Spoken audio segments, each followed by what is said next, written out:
again, welcome everyone. And Iris, we're very thrilled to have you speaking on this topic. You've been a leader in this field for a long time, and a leader at Santa Clara for our thinking about all of these things. And you've been definitely, whether you know it or not, you've been a really great mentor to me to see how people work in community as they're doing research and really bring in community voices and not think of a research act as something that's, I don't know, either top down or kind of individualized or, decided on by an outsider. So Iris is doing a talk today called Just Not Enough or Not Just Enough, Water Distribution Under Climate Change. And she's going to look at some case studies of her own work, I assume, and discussing the equity of sharing water resources in California as water resources are growing more scarce and as demand is increasing. So how can we think about equity and what are the potential solutions when it comes to water and water rights? So she's going to start in California and perhaps expand to some other regions. So again, thanks for being with us, Iris, and you can have the floor. And yes, there's applause coming in from Lindsay Kalkbrenner, the head of Center for Sustainability. And thanks for being with us, Lindsay. Yeah, thank you, everybody. Let me see about sharing my screen here.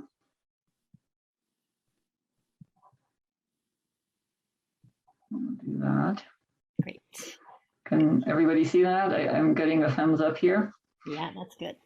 Well, thank you for the introduction, Kirsten, and thank you all for being here today. A big thank you for the tUrn, or actually, I like to think about tUrn team in bringing us all together this week. I've been visiting several of the talks today because they're a lot about water, and I've been really deeply moved by the voices, especially of the Indigenous and Black leaders talking about environmental injustices affecting their communities. And at the same time, I felt so hopeful about the energy that's been generated by this event, event this week, but also of the past tUrn events. And, this energy, taking us forward on a more just path. The leaders that I saw today, they really gave me a lot to think about, especially in terms of our commitment to the future and the commitment to creating real change, to literally be making a U-turn. And it's the work in these communities that I feel is the most powerful and the most important for change. And as someone with a very privileged, secure university position, I feel completely humbled by the determination, the strength, and the courage that these leaders have brought into the struggle for justice. So as an academic, I want to ask myself, how can we be the most useful partners to these communities? And how can we be making our teaching and research relevant with respect to joint work for justice? So what I want to talk about today, this looks like are the connections between climate change, water, and justice in California Central Valley. I'm focusing on the Central Valley because that is where I'm working with my community partners, but also because it is actually so close to where Santa Clara University is in the Silicon Valley, which is obviously a place of much greater privilege. And I think it's instructive to consider that for us. But I also want us to keep in mind that many of these same connections are being repeated the world over. Many springs and aquifers are sold to foreign water companies in many areas of the world, or streams and groundwater are polluted from large agricultural operations, from fracking, from drilling, from mining, and many other kinds of industries. So what we have is two parts of a discourse here. One part is about how clean water supplies are becoming lesser and scarcer in many places in the world. And here in California, you might not know it because when you turn on your tap, there is still a lot of water coming out, but we're in an extreme drought. And the picture that you're seeing here is from one of the largest reservoirs in California, from the California water system that's supposed to be supplying us. And it's during the summer, it's from June 1st. And you can obviously see that big parts of it are very low or very empty. And the other part of the debate, though, is about how disadvantaged communities are disproportionately deprived of the clean water resources that are available. And what I want to explore today is where these two debates intersect. So here I want to remind us of some of the key drivers for decreasing water supplies and for increasing demands in California. And the background here that makes this a little busy is some fracking that is happening around Bakersfield in California in the South Central Valley. And the inset picture, as you can tell, is a very generic suburb in California, that's where we're all using water on lawns and showers and washing machines and things like that. So what leads to decreasing water supplies to a large part is driven by climate change, where we're expecting a greater frequency of drought, declines of snowpack, and generally a hotter climate that evaporates more water, but where we also need more water to keep the soil moist. But at the same time, we also have lost and are still losing lots of groundwater because we're overusing it and overpumping it, mainly out of the Central Valley. And this is kind of like fossil water, and we're not able to get this back. We're not able to replenish it even during very wet years because there's so much compaction happening in these aquifers. We're also losing water because we're making it unusable through contamination. There's lots of contamination through agriculture, through fracking, even here in liberal California. We're doing oil drilling. We're having a big oil spill off the coast in Southern California right now. There is mining and many, many other industries, oil refineries. But this is balanced on the other side of this slide here by increasing needs for fresh and clean water. When populations are increasing, and there still are in California and globally, right now we're at, I think, close to 40 million people, we need more food and more water, right? So we're pointing at agriculture, large agricultural systems and industries, but they're supplying these large populations. So we're needing water, not only what we're needing for drinking and bathing and watering our lawns, but everything we eat has a water footprint with it. Every cell phone, every piece of clothing, especially that we're buying, has a water footprint with it. So then the other parts to why there's actually an increasing need for water is that in the last 10 years, as a global community, we have acknowledged that there is a human right to water. Really, really late, but this is a part of the UN now, and this means that every person should have the right to enough water that enables them to lead a healthy life, right? To drink, bathe, and have proper sanitation. So even here in California, people have not had that, and millions of people do not have this to this day the world over. And when we want to make it happen for them, that water has to come from somewhere. We've also realized that the way that we've been taking water from streams, we've literally killed streams and ecosystems and species like the salmon in California. And if we want to change that, we actually need to leave more of the water for them. So we need extra water here too. So we need to make sure that we have an understanding on the changes in supplies and needs and the existing injustices to move forward.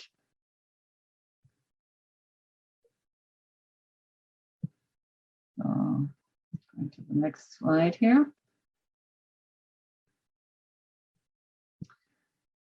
So let's do a little excursion about into the climate changes that we've seen in California, and then also what that means for water supplies. So the next 2 or 3 slides were actually made by Edmara, who is a very dear colleague and friend, and I think also on this call here. And the top graphic here shows precipitation from 1950s until today from the California Climate Tracker. And what this graph compares is the average precipitation, which is rain and snow, compared to that of a 1950 to 2000 reference period. So that we need to compare to something that was known before. If we want to know if something has gotten wetter or hotter or drier, we need to reference it to something, and usually a period like that is chosen. So if in any given year the precipitation is higher than this reference average, then the bar is blue. And if it's below that average, it's just this orange, browny, drier color. So we can see that in the last 20 years, towards the right of the graph, we see a lot more of these oranges as compared to the blue bars. And when we look at temperature, which is the graphic below in red and blue, the situation is even more stark. Essentially, all the years are quite a bit warmer, as you can see in the red bars, than the average years in earlier times. So hardly any of these blue bars in the later times. And then if you look at the graphic to the right with these two bell curves, we can see that the average climate has shifted to warmer conditions. It has shifted towards the right. So this means what was considered hot in the past will occur more frequently now. And extremes that were not happening in the recent past, they are happening now. This is what we're seeing now.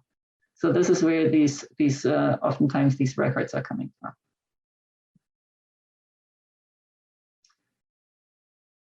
So in California, our greatest water reservoir is actually the snowpack that falls over the mountains in the winter. And when we have warmer temperature, even when the precipitation would stay the same, several processes are happening that decrease our water supplies. For one, less of this precipitation is actually falling as snow, right? More is coming as rain. And when you look at these two figures here, you see a lot of red dots, and wherever these red dots are, the fraction of precipitation that's coming as snow has decreased over the last few decades. So there's been a lot of decrease. And most of this decrease is happening at low to moderate elevations. And why would we think that this is important, or why do we care? Is what we're actually capturing for our water supplies is the snow runoff in the spring, that is flowing into the reservoirs. In the winter, we're keeping these, some of these reservoirs partly open because there's the possibility of flooding. So when we're really capturing the water, that's in the spring when the snow melt is running off and when basically the rains have more or less stopped. And when we have less snow, we have less water to store and we have less water to use for human water resources. And much of that water that we're not capturing then will run off at the wrong time, like in winter, because it's not coming as snow, it's not getting stored. Or the water will evaporate because now it's warmer, or it will infiltrate, which is in itself not such a bad thing because we do want to have soil storage, but it's lost to us as a water resource immediately. So as a result, we have now a much longer season in California that is dry. And everybody that lives here knows that we have a drought period every year, and that is called summer. But what is happening now is that this dry period is longer, meaning that we have less water that we need to stretch over a longer period.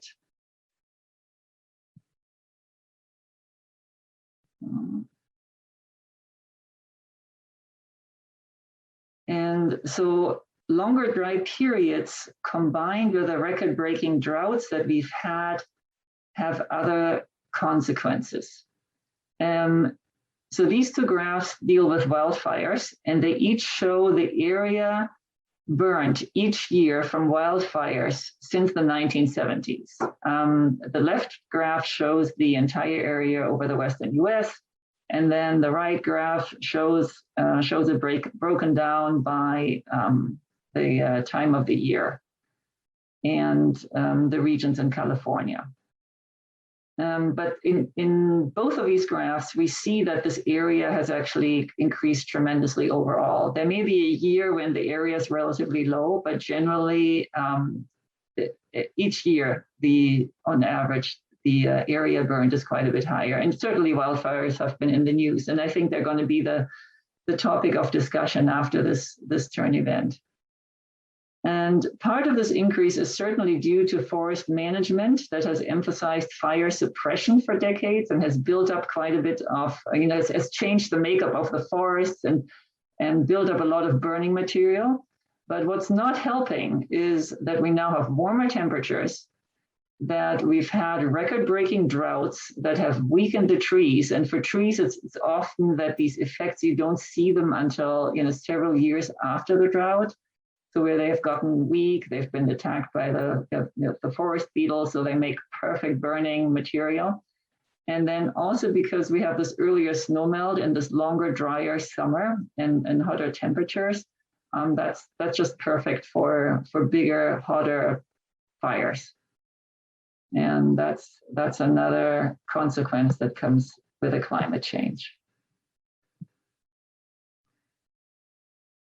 So how are these changes in the water supplies that we just talked about and the changes in the water needs that we had at the beginning of the talk connected to water justice in California? Well, it starts with a very uneven natural distribution of water in the state. 70% of our water falls north of Sacramento. And even more, there would be even a greater share if we add the water that's falling in the lower Sierra Nevada. So we have north of Sacramento and the mountains. They're really capturing that precipitation. But 75% of the water that's used by humans is going to farms and cities south of Sacramento, and especially at the coast and in the Central Valley. So we have great need for water in the state where the climate is very dry. And both the agriculture and the urban users, for the most part, rely on imported water that is coming from outside of the watershed. So essentially, we're all taking it from somewhere else, right?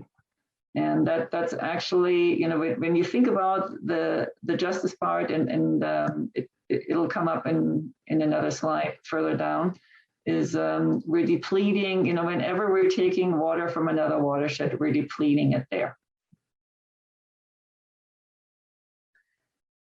One of the other big factors leading to injustices in the water supplies in California are our investments in the water system.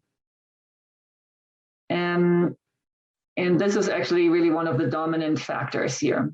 Starting around 1910, cities like Los Angeles and San Francisco and San Diego, to some degree, a little later, have started to build aqueducts from Yosemite Valley or Hetch Hetchy, Owens Valley, and the Colorado River to make themselves grow and prosper, right? Really taking water from over there. That has really been to the detriment of the watersheds and communities where this water was taken from. And the Owens Valley water grab is a classic story. If you have the opportunity to read about it or watch the movie Chinatown, I highly, highly recommend it. And then in the 1930s, the Central Valley system was starting to get built with federal money to supply mostly large agricultural users in the Central Valley, who by then had drilled and pumped so many wells that the water table had dropped precipitously. So we have federal money, lots and lots of federal money invested in that. And then in the 1950s, the state of California built another water system. We have two parallel systems that brings water from the north of Sacramento to many of the coastal urban centers, including the Bay Area. Both of these systems have cost hundreds of millions of dollars, probably billions of dollars these days. And so federal and state money from everybody's taxes were spent to develop some of these regions that are now, very prosperous and privileged, very strategically, right? And they're still prosperous and privileged today compared to some of the other regions. And money is still, it was not only historically, money is still spent on these systems today, several billion for the state water project alone. And so we have aqueducts that transport water right through the Central Valley, like you see on this map here. And the white arrow is pointing at one of these aqueducts right through this agricultural region, often through areas that are not getting any of that water whatsoever. Okay, so water could be transported right by you, and you're much closer to that water supply, and you're still not getting any of that. So let's see what that looks like for Santa Clara as an example. If you're looking at the red circles here, these are large reservoirs that feed the state water projects and Central Valley project.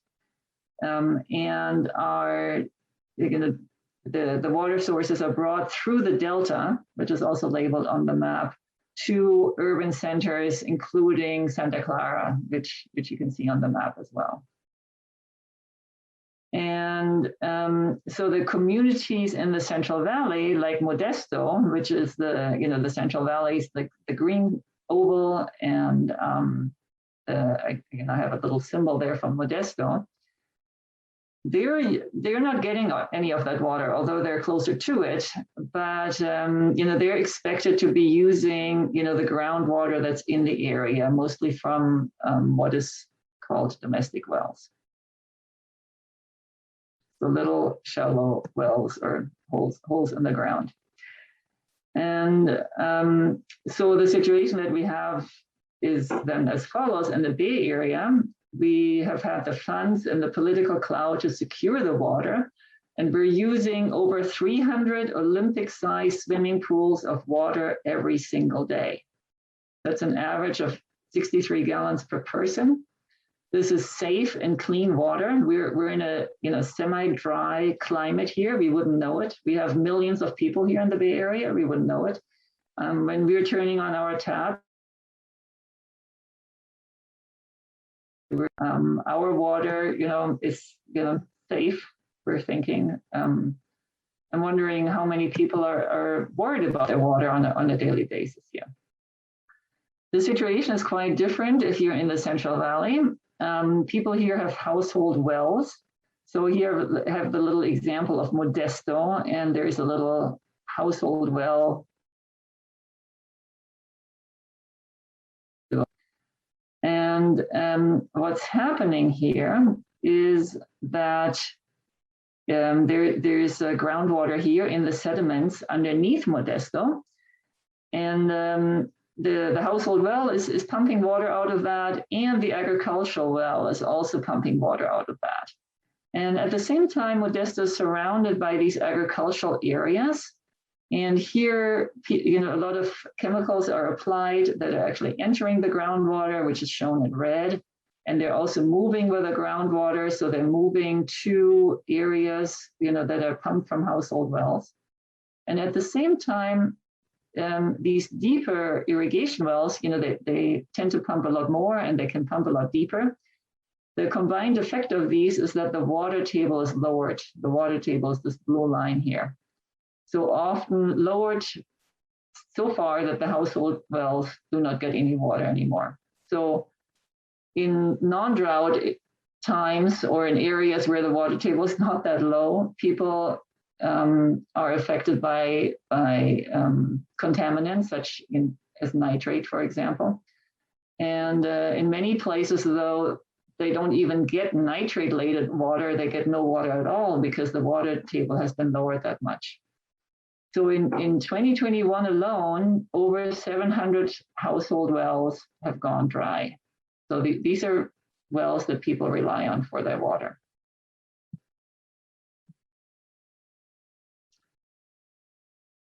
And So this is part of some work that we've been doing, with communities in and around Modesto.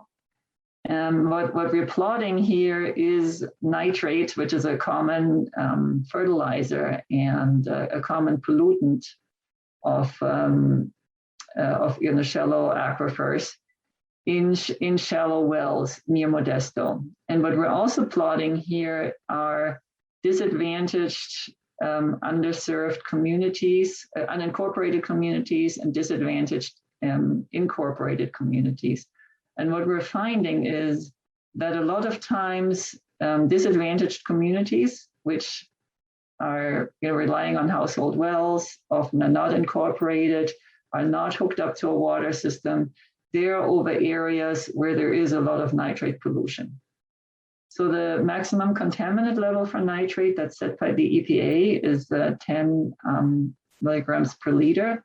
And that's the reddish color, so 7.5 to 10, and 10 and more are the reddish and darker reddish colors. So you can see that there's quite a bit of that. And also, when we collect that data into box plots, we see that for the county, the unincorporated areas have much higher nitrate concentrations, and they're more likely to have those household wells than the incorporated areas. So in the unincorporated areas, people depend on domestic wells and on small community water systems. They're surrounded by these agricultural operations. If you've driven down on 5 or across the valley to the mountains, you've probably seen fields and fields, dairy operations, people working in the fields, and then the occasional houses or groups of houses. And most of the time there is no water system to speak of. Like when we turn on the tap, we can rely on the water company to have tested and treated our water. That's not the case in these small water systems. So they're surrounded by these agricultural chemicals, but they often cannot afford the treatment or the whole infrastructure that comes to providing clean water. It's like the regular sampling, the treatment, the testing, and everything that comes with it, that we don't even need to think about it because somebody else is doing it for us, and we're paying for it, but not very much actually compared to our income. But that's not available to the people in the Central Valley. So here on the left is actually the picture of an actual California tap from the Central Valley and the color of water that's coming out from that. And I bet that most of us in the Bay Area have not seen that in our tap. And to the right is a farm worker, Honorio Nunes, and he and his family rely on a domestic well, but that is tainted with dangerously high levels of nitrate, so they cannot drink their water. So every bit of water that they drink or use for cooking or anything, they actually have to bring in. They have to buy and carry in. Sometimes maybe there's a supply station in some parts now under a new program that the State Water Board is starting up. A lot of times people actually have to buy that water. So this is a graphic from another piece of work that some students and I did, where we were comparing what happens under severe drought to water supplies in the Tuolumne water basin. So that river flows through Modesto, actually comes from the Yosemite area, flows through the Central Valley, and then into the San Joaquin River. And we compared what was happening during no drought, moderate drought, and then severe drought. And what we found is that during severe drought, there is very little reduction in the water levels at Hetch Hetchy, which is the water that's going to the rich and wealthy Bay Area. But there is a lot of reduction, and that's that green, so that's that little red arrow here. But there is a lot of reduction in water that is going to fish, agriculture, and the communities in the San Joaquin Valley. And it's the severe drought, like over 75%. So it's the ecology and the communities of farm workers and people of color in the Central Valley that feel the greatest effect, not only of the contamination, but then also of this climate change.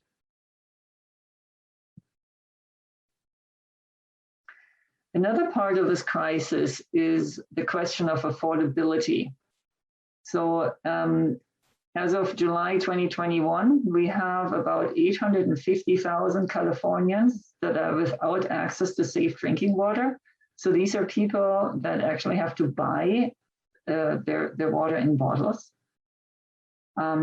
Just like in places, that we would think of as, developing countries. And a total of 2 million residents are on small water systems of unknown quality, like the ones I was talking about a little earlier, maybe a cluster of houses where you don't have the bigger infrastructure to do the testing and the water treatment. So these disadvantaged communities pay like 3 times for their water. They pay in terms of health costs of the contaminated water. If you drink water that's laced with nitrate, there's all kinds of health issues associated with that. Kidney disease, cancer, this blue baby syndrome, which is really, really dangerous because the nitrate inhibits your blood's ability to carry oxygen. They also pay actually for the unusable water that's coming from their tap, which is often expensive. So we were seeing that tap earlier with that brown water coming out. So they're paying for that water, but that water is actually, they can't use it, right? And then the third part is when they're paying for the water to replace that.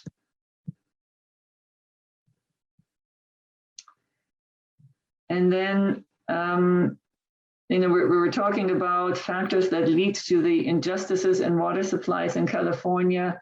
The final part that I want to touch on are the socioeconomic factors.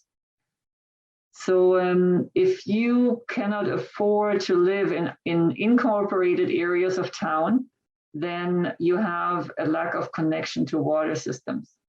You often, if you have maybe a language barrier, or even if you don't, there is a lack of information on the actual water pollution, in the wells. It's just now that communities and nonprofit organizations are advocating for greater information on that. But there's also a lack of recourse that you're facing. If you're the renter, you might not want to raise a ruckus because the homeowner might kick you out and it might be hard to find another place for you and your family. You may have language barriers to be dealing with, your rights, or to be standing up to your homeowner or the city or the polluter. Or you might be worried about your immigration status and not feeling in a position to be raising your voice. So when we're talking about creating greater water justice, the questions that we want to ask ourselves is, how do we distribute and manage the water fairly? On one hand, we have to think about how much water do we have and how are these supplies changing? But then of that what we have, how do we distribute and manage this fairly? And we want to consider the outcome, but also the processes that underlie these. So we want to be explicit about our rationale and how do we distribute the water, and why is it that we have a system as it is, and what do we need to do to change it and be committed to that change. So water justice includes aspects of both social and environmental justice. And so we were going through these factors, and there's some formidable barriers to water justice in California.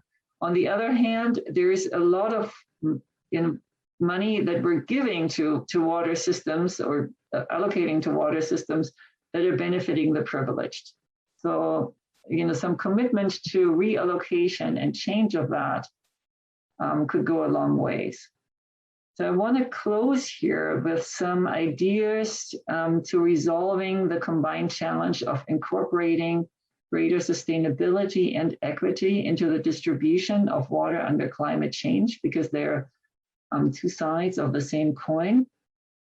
For one, we need to start, to put greater emphasis on examining the disproportionate impacts on communities and ecosystems together, on disadvantaged communities.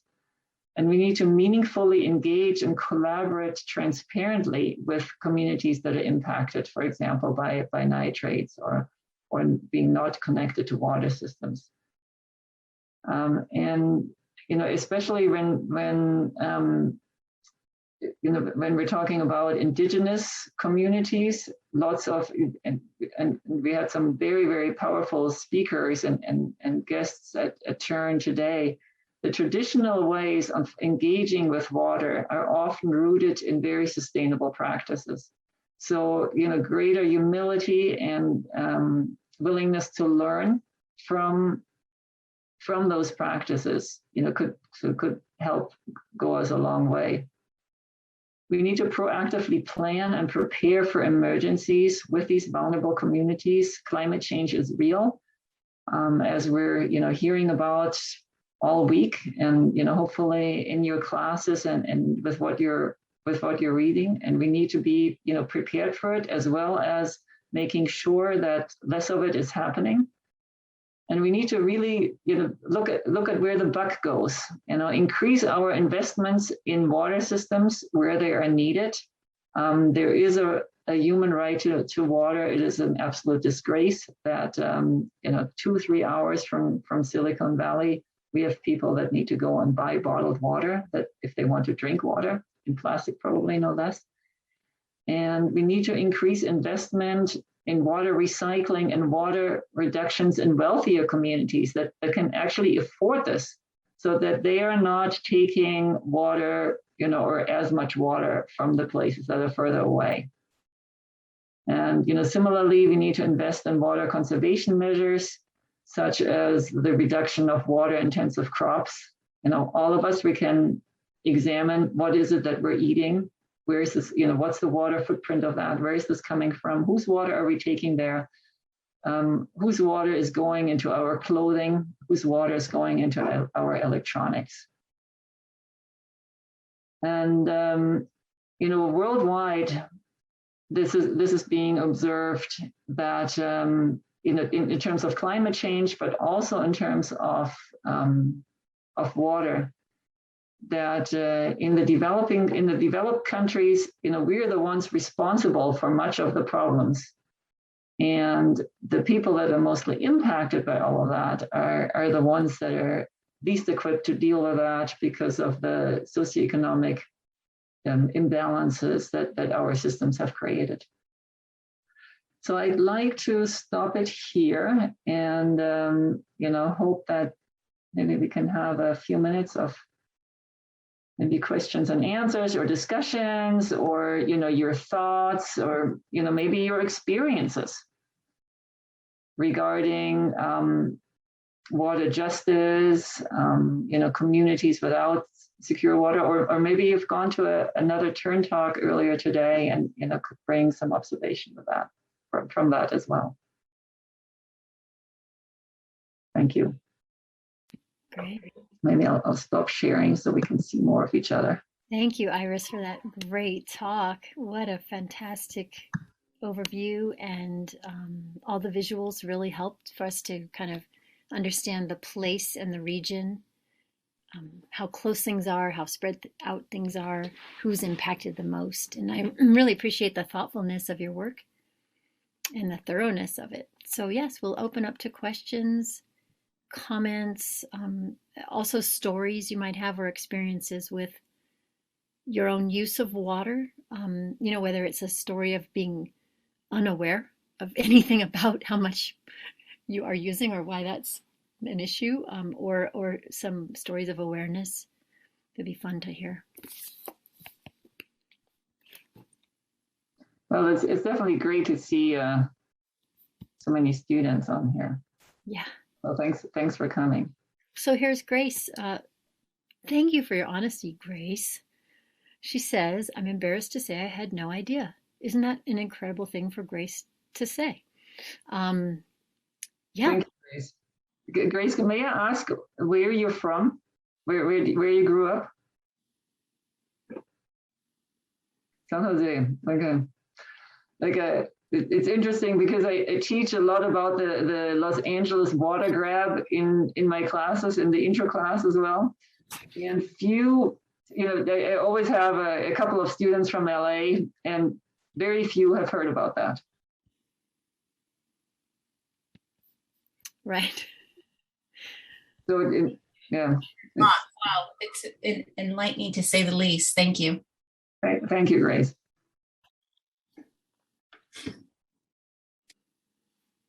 Other observations or anybody driven through the Central Valley and thought about the water situation there or seen these aqueducts? Yeah, definitely. So this is just the tip of the iceberg, although we don't have any icebergs in California. We wish we did, or we could drag them down here, although they're, but I encourage you to start reading more and listening more to these issues. Well, Iris, it really was a thorough talk. You really explained things very well and gave people a lot to think about. So I want to thank you for this time. And I think Iris can stay on another minute if anyone would like to ask a further question. But this concludes our session, and hope people will join us for tonight's 6:15 or the 8 o'clock power hour, which is under the Kenna Trellis. Sounds like a nice place to be. Because we have an in-person power hour. And I should have put this in a little bit sooner, but for those of you that are still here, if you wouldn't mind filling out this evaluation form to let us know your feedback, that would be wonderful. So thank you, Iris. And Thank you. I'm going to Thank you.